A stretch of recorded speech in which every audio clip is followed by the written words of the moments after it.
There is a podcast that lies between the imagination of two simple-minded earthlings. Travel with these two longtime friends, Jimbo and 80s E, as they attempt to explore the fifth dimension. Follow along with them as they take the key and unlock the door to the vast space between shadow and substance. This podcast is one of trivia, of insight, and of sounds and ideas from one of the greatest television shows ever produced. You are embarking on a timeless journey. There is your signpost up ahead. You are entering the tragedy of cinema's Twilight Zone.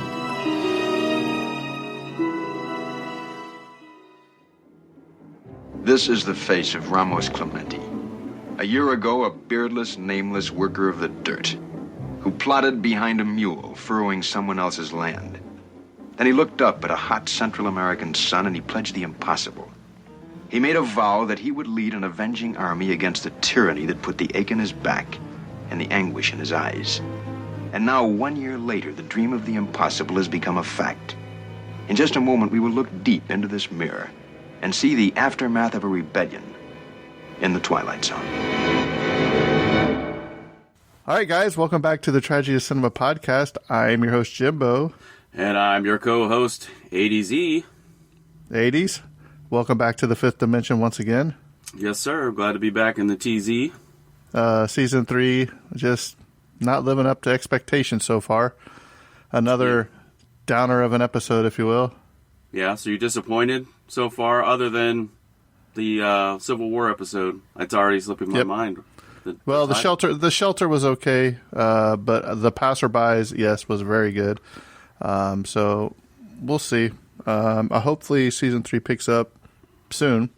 There's a couple good ones in here, I know, towards the end, so we'll have to see how it goes. Yeah, there's plenty of episodes, so we've got time. There's quite a few. What is there, like 37 in this season? I don't know, but... Right, and just for those of you that are keeping track at home, this is episode 71 of the Twilight Zone. So, yeah. Eric, we have done... you didn't do the first couple of season 1, but 71 episodes in so far. All right, well, let's launch into 71, and it's entitled The Mirror. And this is the Twilight Zone season number 3, and it's episode number 6. And it was directed by Don Medford, and it was written by Rod Serling. And this original air date was October 20th, 1961, and you know what time it is, folks. That's right, a little segment we like to call On This Day in History. All right, so for On This Day in TV and film history, for October the 20th. Oh, let me stop. Jimbo, did you have anything for the specific day? Did you have time to... Well, no, but 2 days prior to this, on October 18, 1961, West Side Story came out. Okay. If you've ever seen West Side Story. I have not. Still number one on the song charts that I saw was Hit the Road Jack by old Ray Charles and his orchestra. So yeah, okay. So for October the 20th, let's go all the way back to 1930. And The Adventures of Sherlock Holmes premieres on NBC Radio on October 20th, 1930. Have you ever caught any? I know you like old-time radio shows. Have you ever love caught any of old-time radio show. I have. Cool. Yeah. Did you ever listen to any of the old-time radio shows, Eric? I haven't. There used to be a local radio station here that would play them at night, right? Like Fibber, McGee, and Molly was a big one. The Shadow. The Archies. There's just several awesome ones. The Lone Ranger. There's several westerns, some sci-fi ones. I recommend if anybody can listen or find them, do so. It makes you be appreciative of what you have with TV and movies when all they had was radio and the drama series going on there. I wonder if not XM, but Sirius Satellite Radio would have maybe a channel like that. I might have to check into that. That might be fun.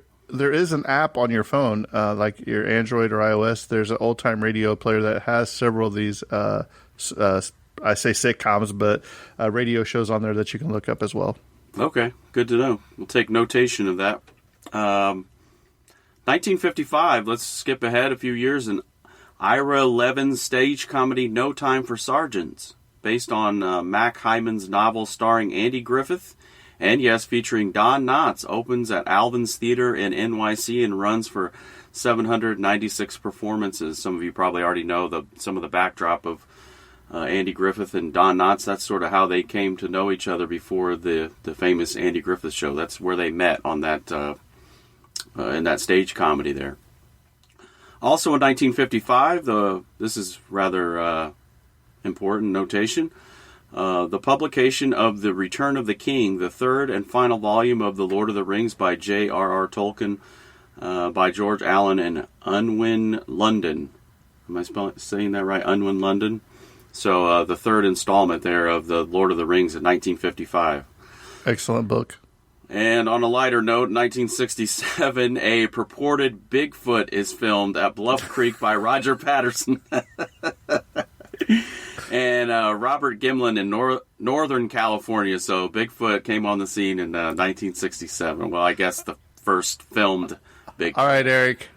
The Patterson film, fake, hoax, or real? You're going to have to fill me in. I don't know what. The Bigfoot film you're talking about is the Patterson Gimli or Grimlaw or whatever. Oh, film. I thought you were Roger Patterson. I thought you said Robert Patterson, like the vampire. Well, I might have. I was going to say that. I said maybe I'll just drop it to Patterson or whatever. But the famous film, Eric, is it a hoax? Is it real? Sure, I'm going to say it's real. Why not? I mean, because you don't want to start no controversy on the podcast, do you? Yeah, that's a whole podcast into itself, probably. Yeah, I'm sure there are podcasts out there that talk about the sightings of Bigfoot. Okay, let's skip ahead several years. In 1998, comedian Richard Pryor is awarded the first ever Kennedy Center Mark Twain Prize for American Humor. So that was on October 20th, 1998. And last but not least, specific to this particular episode, the Cuban Missile Crisis was about 1 year after this episode aired, and historians put it from about October 16th to October 28th of 1962, and you'll understand why that comes into play here shortly with the episode. So the Cuban Missile Crisis, October 16th through the 28th of 1962.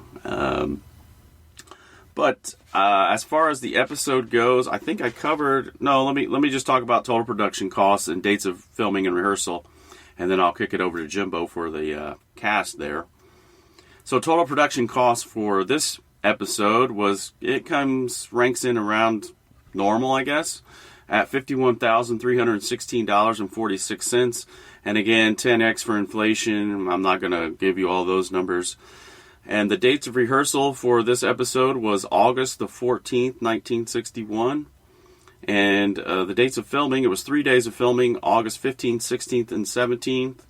And just as we kind of talked off air, Jimbo, there's not a whole lot of trivia, so therefore I don't really have a lot of filming schedule, again, for those 3 dates. Really light as far as trivia and overall info on this episode. But Jimbo, why don't you give us a little info about this cast that dons this episode? Sure, no problem. Very interesting cast, and I'll have some comments about those as we go through.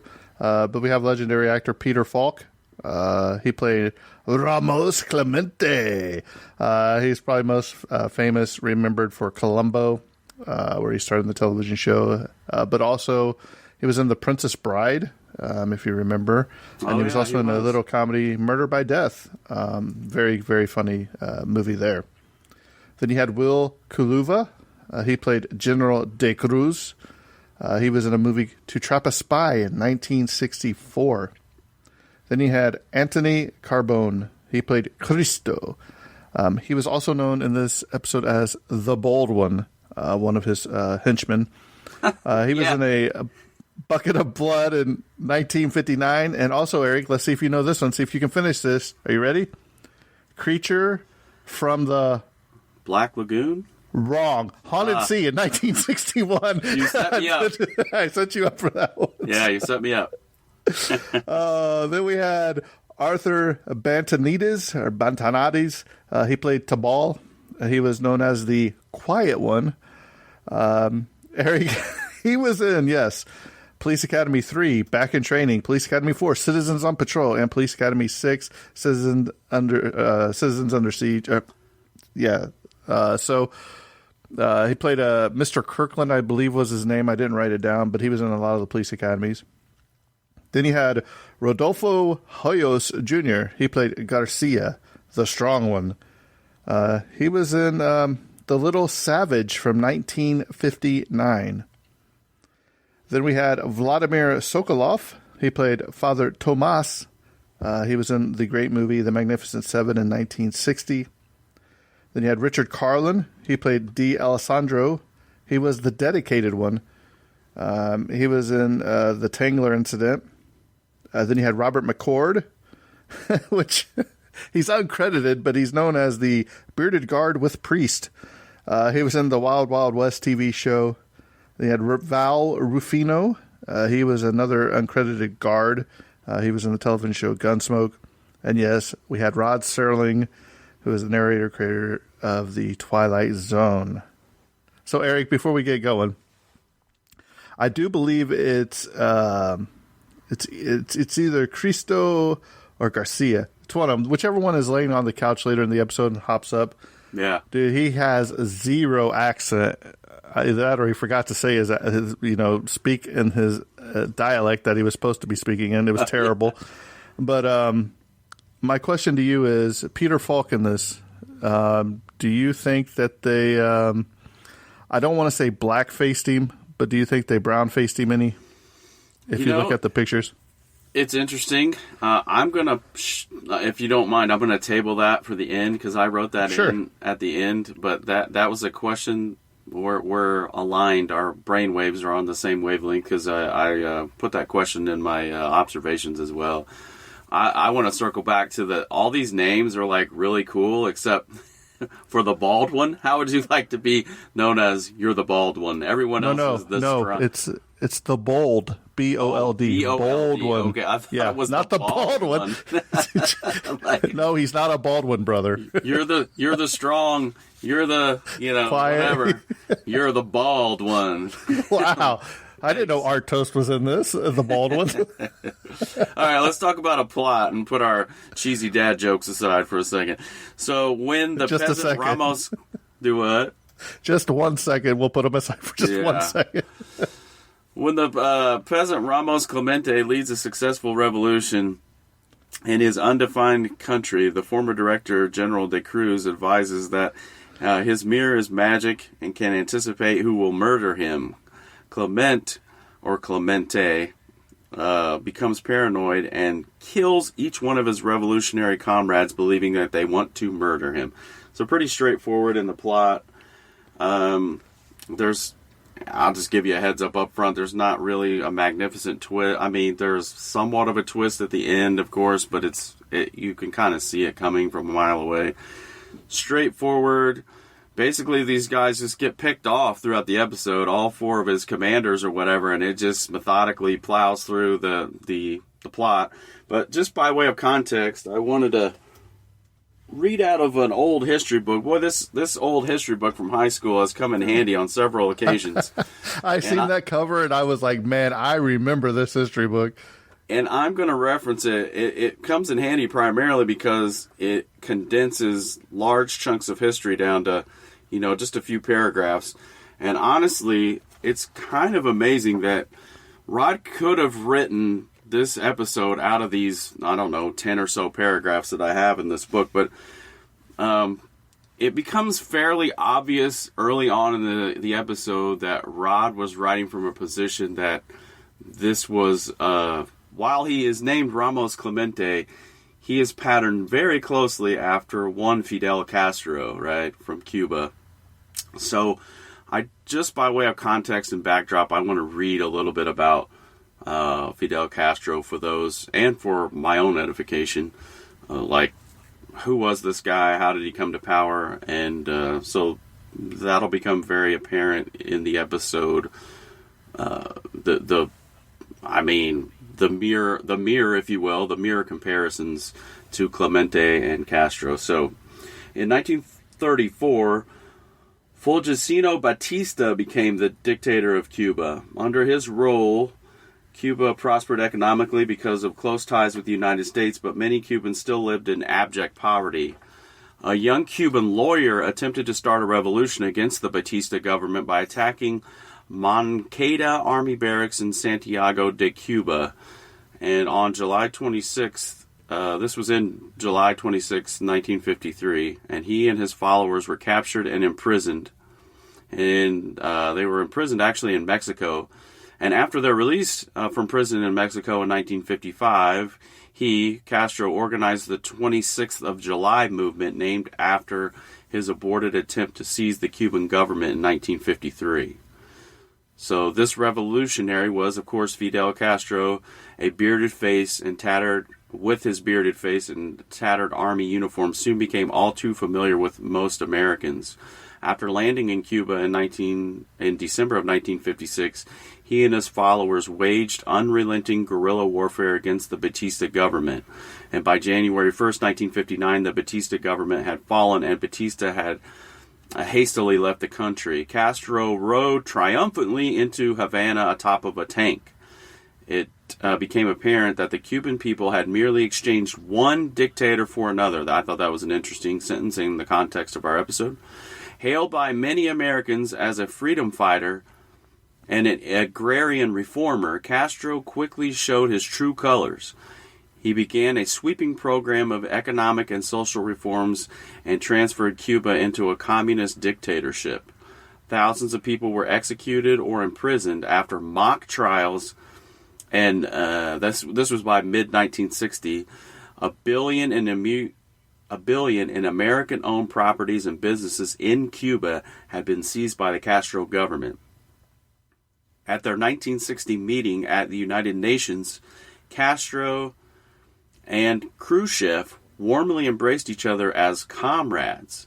The Eisenhower administration responded to Castro's Marxism and anti-Americanism by barring Cuban imports and by reducing American exports to Cuba of food and medicine. Just before President Eisenhower left office in January 1961, the United States broke off diplomatic relations with Cuba. And then I got a little bit more on the Cuban Missile Crisis. Maybe I might just save this for a little bit later, because I've already kind of talked about the timeline of the Cuban Missile Crisis. It was about a year after this episode was aired. And then, well, let me talk about the Bay of Pigs, because it's an important historical event in this context. But on April 17th, American-trained forces of about 1,600 exiled Cuban freedom fighters invaded Cuba and the Bay of Pigs. Although the United States had promised these liberators U.S. air cover and support, no American aid was forthcoming, and the invasion was brutally crushed. Most of the Cuban exiles were returned to the United States at the end of 1962 for a ransom of $53 million in food and medicine. And of course, well, I'll just go on and read the next paragraph. On September 2nd, 1962, the Soviet Union announced that it had agreed to supply Russian arms and technical specialists to Cuba for defense against what they called an American imperialism. On October 22nd, President Kennedy went on television and announced a U.S. and naval quarantine of Cuba because the Soviet Union had installed offensive missile and bomber bases on the island which could be directed at the United States. As the world stood on the brink of thermonuclear war, President Kennedy and Soviet Premier Khrushchev agreed on October 28th to end the Cuban Missile Crisis. And the Soviets pledged to halt construction of missile bases in Cuba and to remove their weapons under the United Nations supervision. So that's just a brief historical background. I guess if we could go back in time and really feel the weight of everything that was going on at the time this episode came out, I mean, I gotta say, I'm sure Rod was, very familiar and very versed with the 1939 invasion and then the subsequent 55 invasion by Castro. And then about a decade later, all this stuff is, 8 to 10 years later, everything's like bubbling to the surface. And then to have the guts to air this episode, because it is straightforward. There is no, resemblances are the same. This is a straight shot at Castro, more or less. Straight propaganda right here. Yeah, he had his idea in mind. It's unlike today where people are very, scared or they have trepidations about putting their political views out on the line for fear of any blowback. That was not the case for him because his feelings were very strong and he put it down. So in a roundabout way, Rod Serling was the antagonist of the Cuban Missile Crisis. Yeah, I guess you could say it that way. He had his very... I talk about this at the end, too. I'll save it for the end. But, he was not scared. He did not hold back on his political feelings when it came to tyrants, communism, et cetera, et cetera, et cetera. Do you think that... let me ask you this. This is just a random question. Do you think that any world leaders pay attention to when they're in a movie or a TV show? Let me just preface this by saying like this for Castro, or do you remember I think it was who was it that was in the interview or whatever, where they went over there? Was it Osama bin Laden or somebody? No, it was the North Korea guy, was it? Yeah, Kim Jong-un. Yeah. And like he basically like threatened the United States about releasing this movie and all that, or even in like Hot Shots or Hot Shots Part 2, where Charlie Sheen and they have Saddam Hussein in there. Do you think any of those leaders actually watch this stuff? I don't know. I would imagine that depending on the popularity of the particular media, it's going to get back to them at some point.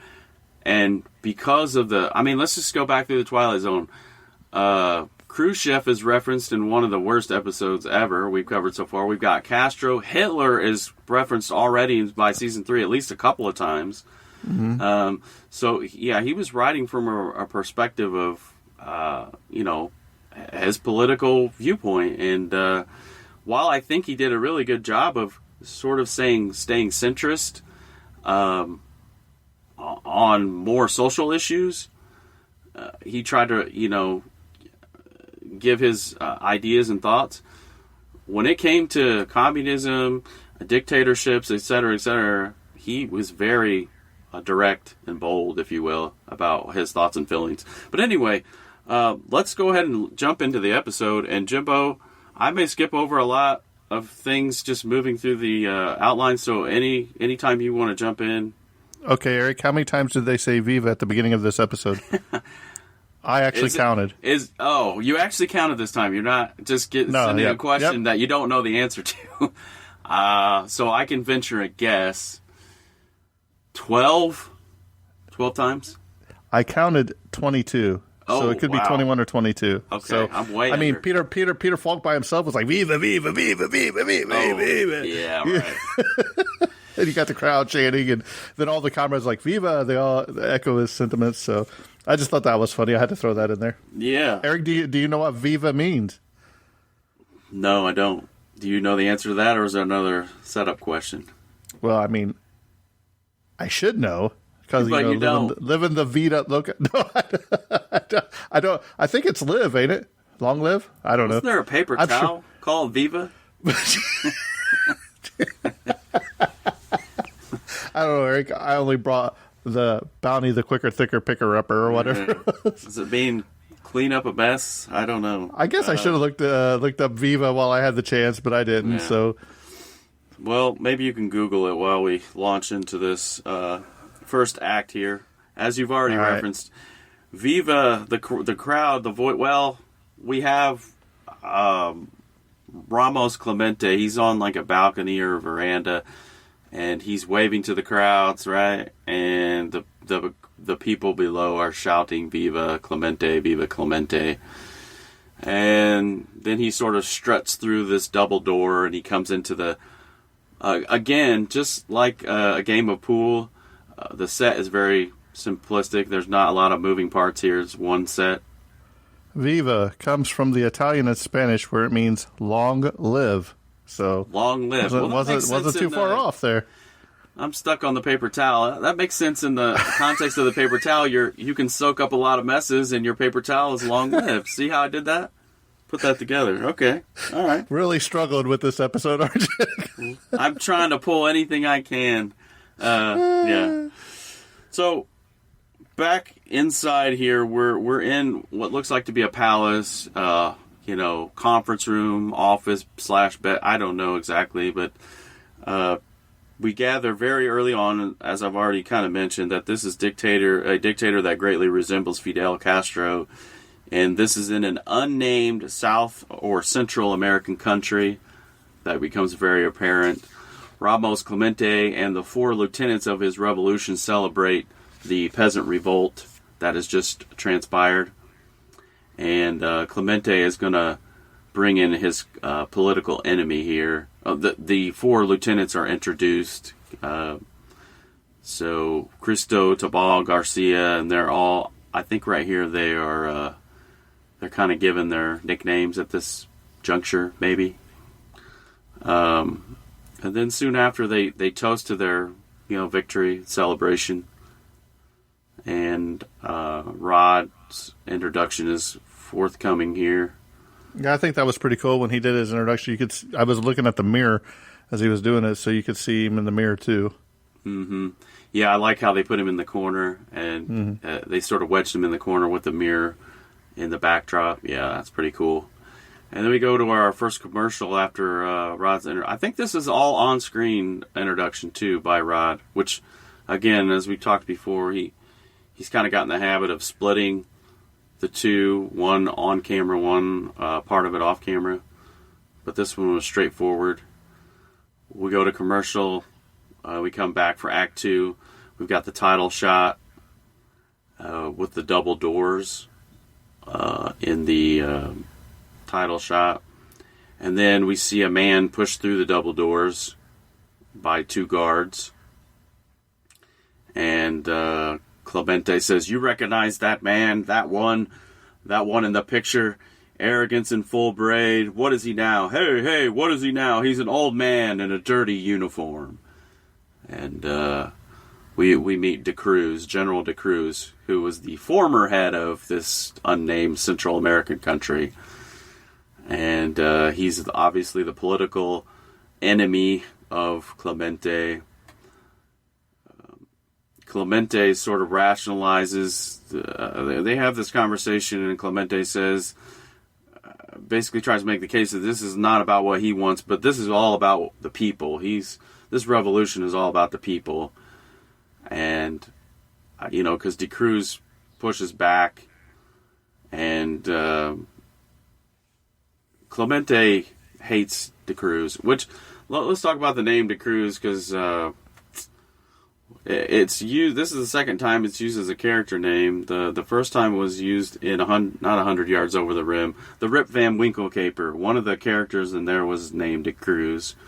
So I don't know. That's just a little tidbit because I'm grasping at straws here to try to make any connections. It was interesting, I guess, that name is used again. I don't know if that was purposeful to Rod, like he had a good reason for that. I don't know, but I just thought it was interesting.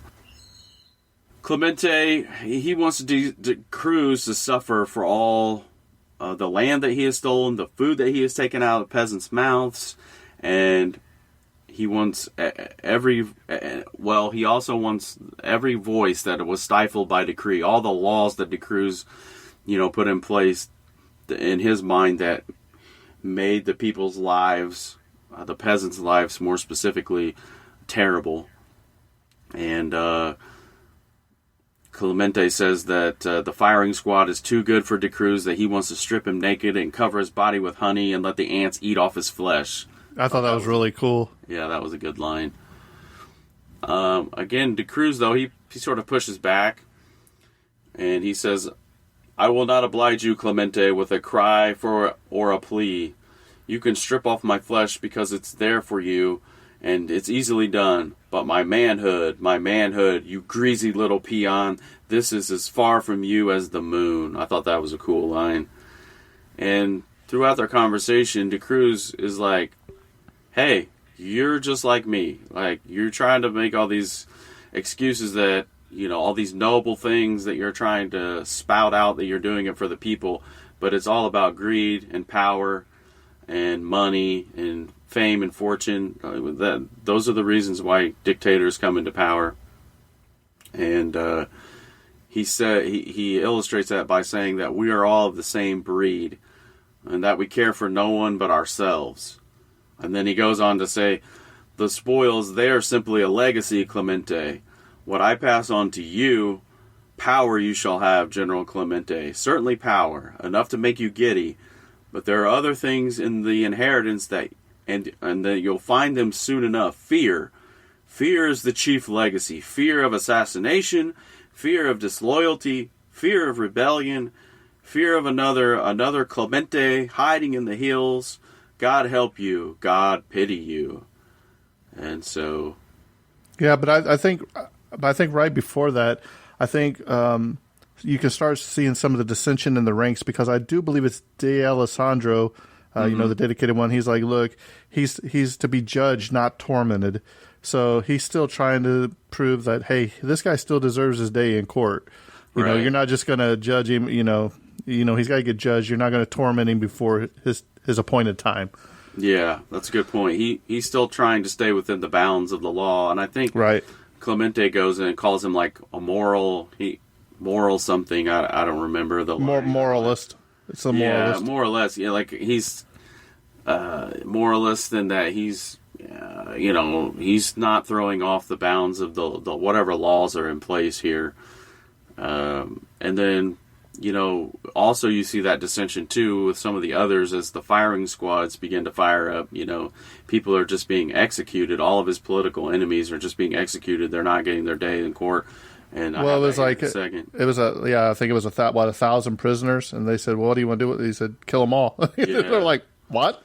There's murder just all of them?" Yeah, I got a cool line that he says about that to rationalize that. So as back to where we're at here, as the cruise is sort of being pushed out of the room, he tells of the mirror that was brought to him by an old woman and its magic powers. Whenever he would look into it, he could see the faces of his assassins. So De Cruz is ushered out, right? And Clemente orders that all prisoners be shot, right? That's what we just talked about. Murderers can never be murderers. Murderers can never be murdered. Murderers can only be executed. So that's how he views all of his dissenters, right? Yeah, I thought that was a cool line. Well, and if we look a little into the future, then basically all these guys that are murderers are executed. Yeah, well, it's true. Clemente walks to the mirror and he ponders what De Cruz stated about the mirror, and he calls it intriguing. Now, I have a question right here. Do you think De Cruz made up all that stuff about the mirror just to plant subliminal messages in his mind, and then his psyche took over, Clemente, his paranoia and everything? He just knew that would be a byproduct of being a dictator? Or do you think it actually had magical powers? Well, this is the Twilight Zone, so I'm going to rely on the magical powers. But here's my question that I have: if General the guy before him, De Cruz, if he knew this was it and this was showing who was going to murder him, why wouldn't you just smash the thing? Why wouldn't you just smash the mirror? Because he's intrigued. Well, not just to Clemente. I'm talking about the guy before him. Oh, he said it came 10 years ago. Yeah. Okay. I don't know. I would have liked a little bit more information on the character of the lady that brought it to him. Was she a gypsy? Was she a soothsayer? Yeah. Was she a witch? Yeah, that would be good. That would have been good to insert some information about that. So, as De Cruz is ushered out, and then Clemente walks in the mirror, he says it's intriguing. He turns away from the mirror and he sees D'Alessandro sitting at the desk. But as Clemente turns his face to the mirror again, D'Alessandro is standing behind him with a gun. Dude, where did he get the submachine gun from? Did he pull it out of his coat or his hundred? It's like pull around. It's bigger than his body. He turns around. I can see a pistol or something, but he pulls out like a submachine gun, and I'm like, this is a little over the top. Yeah, he's gonna make sure the job gets done. Yeah, right. So this was the funny part to me too. I don't know why this reminded me of Ace Ventura and Roger Predactor. So Clemente pushes D'Alessandro out the door and over the balcony, and that scream on the way down was, ah! That was so hilarious. I thought it just reminded me of Jim Carrey and Ace Ventura. Right, but I think this is where he says when he turns around and he's yelling at him in the mirror, I think he uses the name that he gave it to him. He says, "You're the dedicated one. You're the moralist." So he actually puts his name when he does this. When he's like, "You sound like a demented man," and that's when he shoves him over. So I thought that was pretty interesting because I did a little, I don't want to say research, but I did a little cross-referencing of everyone that Clemente ends up killing. There is something that's tied to their name to each of their killing. Okay. So I thought that was pretty interesting. So we'll get to them as each one takes a bow, if you will.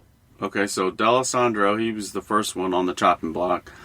And he goes, he has probably the most,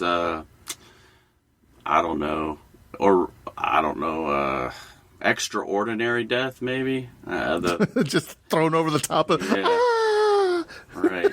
The most outrageous. I don't know. So after his death, it's very dramatic. We could use that word too. It's a dramatic end. We come to a commercial, and we enter Act 3, and all of a sudden the crowd down below the balcony is very quiet. The guns of the firing squad, they are heard in the background, and they are sitting heavy on this man Tabal, the next man in the general's quiver of lieutenants, if you will. And he's somewhat contemplative, and he's sort of upset because the death of a man who was a friend, his friends are getting taken out. And Tabal and Garcia are the next actually to be seen in the mirror. But Clemente, he has a job for them. Well, we open up, I guess, in Act 3 with, I don't know who this is because I get them all mixed up, but the guy who was sleeping on the couch, do you know his name, Jim? Yes, that's the one I'm telling you about. I think his name's Garcia. Okay, Garcia. Because he's the one that I told you that his accent doesn't sound anything like all the other ones. We sort of open Act 3 with him on the couch, and then we get into the Tabal, and Tabal is very upset. He's sitting at the desk. And, his friends are getting killed. It's interesting. I'll point out here that Clemente called Tabal the quiet one, but he's very outspoken and loud when it comes to this part of the episode, which I thought was very interesting. Right. And I may be skipping over a lot here, but after Tabal and Garcia, there's the next two to be seen in the mirror, but Clemente has a job for them to do. And I'm getting kind of ahead here. There's obviously some dialogue that takes place, but Jimbo, jump in here if there's anything of note. But Clemente has a job for them to do. He wants them to go over to the prison and check on DeCruz and report back to him. He's concerned about how he's being guarded. Yeah, kind of. And was DeCruz right about the fears? Are there assassins under the bed and in the shadows? That's what Tabal kind of says. Are you starting to believe this nonsense about the mirror? Are you paranoid? So, as these men are dispatched out, and I'm at the part now in the episode where both of them are seen in the mirror, they are dispatched to the prison. Clemente calls ahead to the prison and informs them that Tabal and Garcia are spies and that they are to be shot on sight. So he takes care of the two more of them. And Cristo is the last man standing now. So 3 out of the 4 have been executed. Did you have any info on... No, not yet. I do have something about the Cristo here in a little bit. Okay. That I'll say. So these two are murdered off screen, if you will. And like I said, Cristo's the last man standing. And from now on, Ramos, you have no friends. You have followers and you have competitors. That is the breakdown of the world now, and you must live with it. I think that's a quote from Cristo when they start having a conversation. And again, I'm skipping ahead quite a bit here. Well, if you pay attention to when Clemente's on the phone and you've got De Cristo behind him, you can see he's thinking. He's like, man, he just sent these two guys to get killed. I'm probably going to be next. And you'll see when his hand's standing out and it starts shaking. If you pay attention after it goes off of his face, it'll start shaking. So I know he's scared. Yeah. But, he's like, look, he's like, I'm your friend. He's like, what's better than a piece of pie divided 5 ways? A piece of pie just divided by 2 of us. Right. And it doesn't take long for Clemente to look in the mirror and he sees De Cristo offering a glass of wine. Yeah, because Cristo's already drinking it by himself anyway, so I don't understand why Clemente would think it was poison if Cristo was already drinking out of it.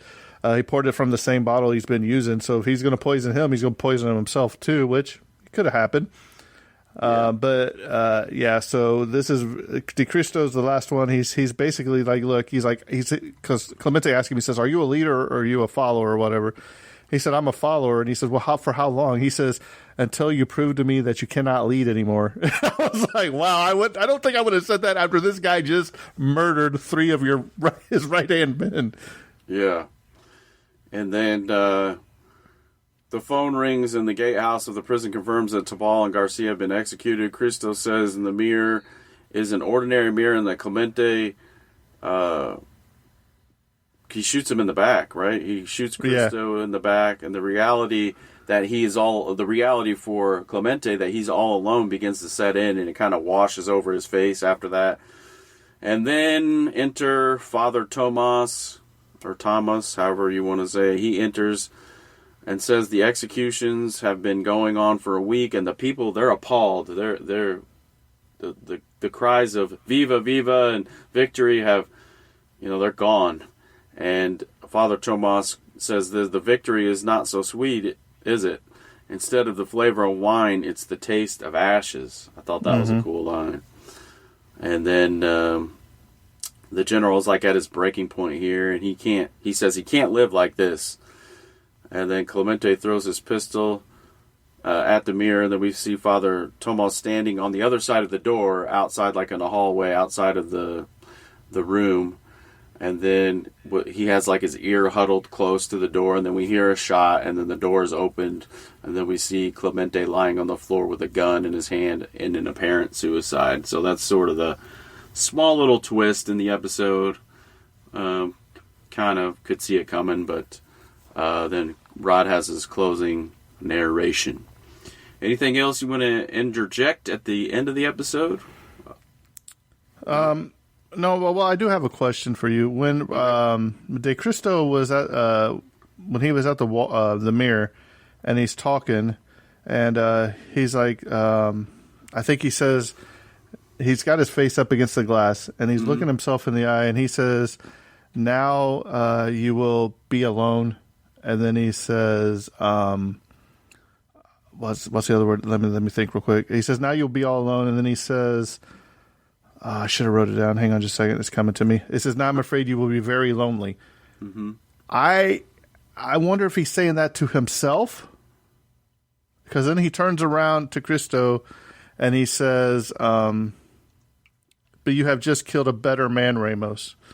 So I don't know. It can be taken both ways, I think. Like De Cristo's talking to himself in the mirror, like, "Hey, now you're truly alone." Or it could be also another thing where he's saying that to Clemente too, because then when he turns around and talks to Clemente after he's looking in the mirror. Yeah. So that was just a little observation I had. Okay.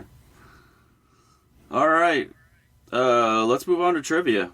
So Rafael Trujillo of the Dominican Republic, Fidel Castro of Cuba, and Fulgencio Batista, Fidel's predecessor. They're all leaders, dictators, if you will, that are mentioned in this episode. The individual in this episode clearly or closely resembles Castro. We've talked about that at some length. Just 6 months prior to this episode, the Bay of Pigs, the attempted removal of Castro, ended in disaster, which I'm not sure if that's accurate, or maybe I thought the Bay of Pigs was in 1962. I'm going to have to double check our dates on that, because I thought my trusty history book is wrong, one or the other. Have to Google that later. The entire episode was filmed on stage 19 at MGM. And Peter Falk was paid $3,000 for his appearance as Ramos Clemente for this episode. And according to the October 17, 1961 Hollywood Reporter, Serling was so impressed with Falk's acting, having seen him on other television programs, that he contractually signed Peter Falk to 2 additional appearances on the Twilight Zone. And this marked his first. It turned out to be his only. Which, if you do a little background study on Peter Falk, I guess he got into acting rather late in life. I think he was like in his 30s before he had any appearance. I'd have to go back and look at his IMDb, but I want to say he was pretty late in life. And then, of course, his trademark was his one eye. He had a glass eye, and he lost that due to cancer, I think, when he was like 3 years old. So that was sort of his trademark. Peter Falk's character, again, was loosely based on Castro.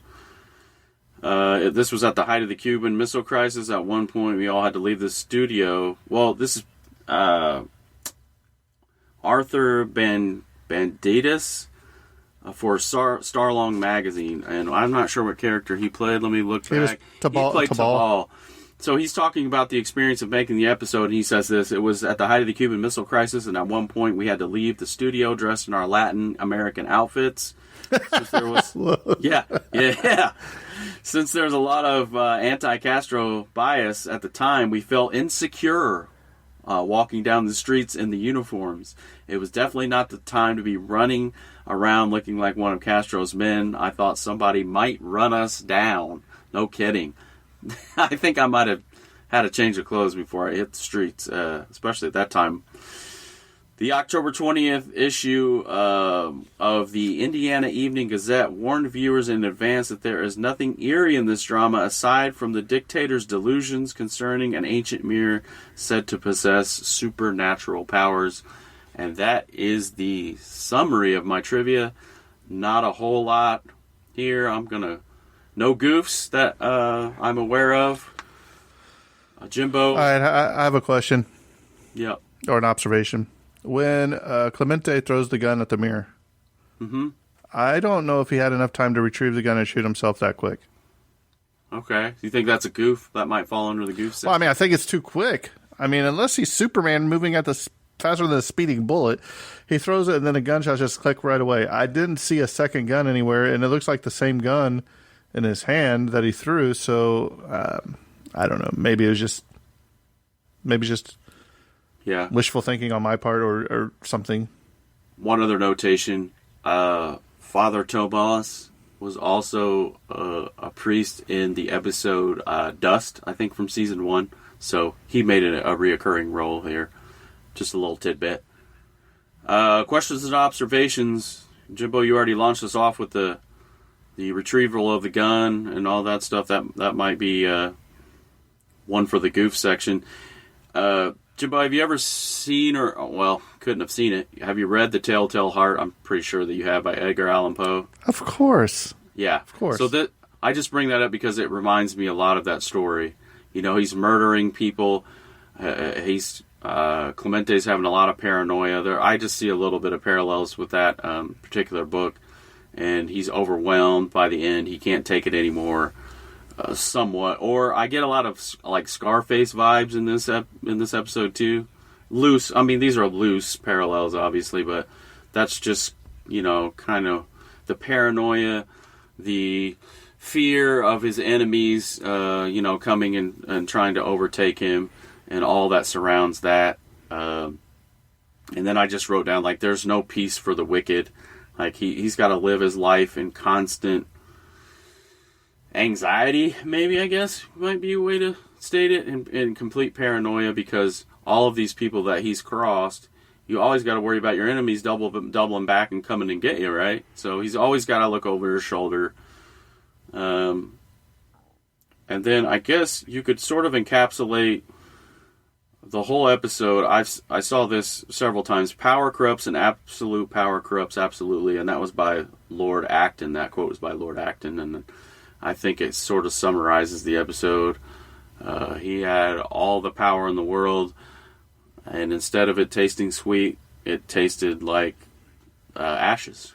And I don't know, Jimbo, what do you think? I got a couple more bullet points here, but what are your questions? Other observations? I'll save mine for the end. Okay. Overall feelings, I feel like Peter Falk, he did an above average job on this, but this isn't a masterpiece like some of the ones that we've seen so far, of the last 72 or whatever odd episodes that we've seen so far. There's no real twist. The episode, I think, in my mind, it sets out what it accomplishes what it sets out to do. It uncovers the ugly reality of totalitarian dictatorship and how it's rotten from the inside. And I honestly wonder how much of a student, I'm sure Rod was a excellent student of history, especially when it comes to world dictators, because it seems like he almost has a compulsion to write stories about them. You know, when you talk about the Hitlers and the Castros and the Khrushchevs of the world. Unfortunately for Serling, though, Castro's reign, it was not so short-lived as in the episode here. As our fictional character, Castro actually died at the ripe old age of 90 from dementia. So he ruled Cuba for all of our lifetimes up until... Well, I remember... Do you remember that when nobody had seen him and they thought like his brother or his uncle had taken over? Do you remember all that? Yeah, and the body doubles and all that stuff. Right. All surfaces, sure. And then I just had two more points here. Is the mirror used as to illustrate the fact that all of these tyrants are just reflections or copies of each other? Is that why they use the mirror as the prop? I thought that might be one of the reasons why, because, you know, it's repeated over and over. Hey, once you get taken out, there's going to be another guy that takes up the mantle, and he's going to be just like you. That's what De Cruz kind of tells Clemente. And then maybe I'll let you launch. You kind of sort of referenced this early in the episode. I just wrote the question, what about white actors cast as characters from Central America? Your thoughts? Obviously, this was a different time and a different era where white actors cast as other nationalities was pretty prevalent. A lot of people think today that you shouldn't even do that at all. If the role calls for some other ethnicity opposite of what that person actually is, you don't even touch it. You wouldn't even, which I think is going a little bit far. Like, I think it should be to the creator's own discretion. I mean, if it's your work and you're writing it and you feel like a particular person, whatever color, race, nationality, would do a good job in the role, but I know that that's not really popular today, and I don't want to open up a whole can of worms when it comes to political correctness, because that's not our show. But this episode is pretty political, so it goes without saying that, that question. So I'll let you take it from here. Give me your thoughts and feelings. Maybe address what you talked about earlier on in the episode. I've said it before. I'll say it again. I think that when it comes to a certain role, no matter what, I think it should go to the most deserving actor that did the interview, did the casting call, did the performance. Whoever was the best actor or actress for that part should get the role. Now, I'm not saying to go as far as blackface and all that stuff again, like we did in the past in the history of the movies. So you might have to take certain leeways with stuff like that. That's like that movie that's out right now, The Color Purple. Okay, we're not going to cast me and you in that movie. Obviously not. Right. But I'm just saying that's where my thought pattern goes. Right. Certain movies may call for certain actors of race and color and nationalities, and that's fine. But I don't think one should be overlooked that may have been a better talent for that role just because of what it's calling for. But I'm not going to go any further into that. That might be a real talk episode in the future. Yeah. I think it would have been cool if when Clemente threw the gun at the mirror, the gun would have went off and shot him. I think that would have been a better ending. Like the mirror basically killed him.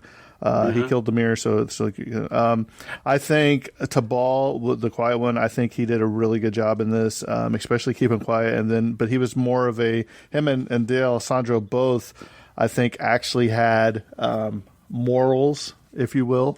Right. They cared about their fellow countrymen, for the people, because you could already see where Clemente was turning and going to what he was trying to stop. He was actually becoming. Just like the leader before him. So I think his little right-hand men saw that, and it was very, very difficult for them to see. I think De Cristo, he would have went with Clemente till the end. I think he was the only one that would have stood by him until he saw Clemente cracking. Then he would have took his opportunity to done to Clemente what Clemente had done to De Cruz. There is a lot of nice lighting and shadows in this, especially the reflections in the mirror. And anytime the mirror is on scene, you can look into the mirror, and especially you can see Peter Falk in his portrayal when he's talking to his men. I was catching myself looking in the mirror, and you can see that there. It's very surprising that no boom mics or no camera equipment, lighting or anything is seen in that mirror. So they shot it just perfectly. Peter Falk's acting, I thought he did really well. His accent is pretty good. I didn't like the one guy, was his name Cristo. I think Garcia. I think he didn't really have an accent, so I don't know. But are these just militiamen that are coming out? They may not all be there from Cuba or wherever this city is. Just drawing the things. So for me, this episode, it's. Is it really even a Twilight Zone? I ask it like that because it seems more of just a political push of an agenda or a stab at Castro or anything that was going on at that time in the States. Is there really even a twist? I guess you could say that basically the mirror was the mirror is what it was. It would show you your assassins, and that everybody's true enemy is actually their own oneself at times. Eric, what prop would you take from this episode? Well, I'm going to say the mirror, but... Right. I was going to say the mirror, but I'm like, I think I'm going to take the big long submachine gun that Alessandro turns around with. Yeah. It's pretty crazy. The mirror's the obvious one. I was trying to think of a secondary prop piece to pick, but I don't know. Maybe the telephone. It was a pretty cool looking telephone. Yeah. But for me, this episode comes in subpar. I'm struggling to give it. I'll say a 6. I'll give it a 6. Okay. Not too good, not too bad. Just middle of the road for me. Eric? Same. Yeah, it's one of those episodes that kind of falls in the middle of the road category for me too. IMDb rated it a 6.5.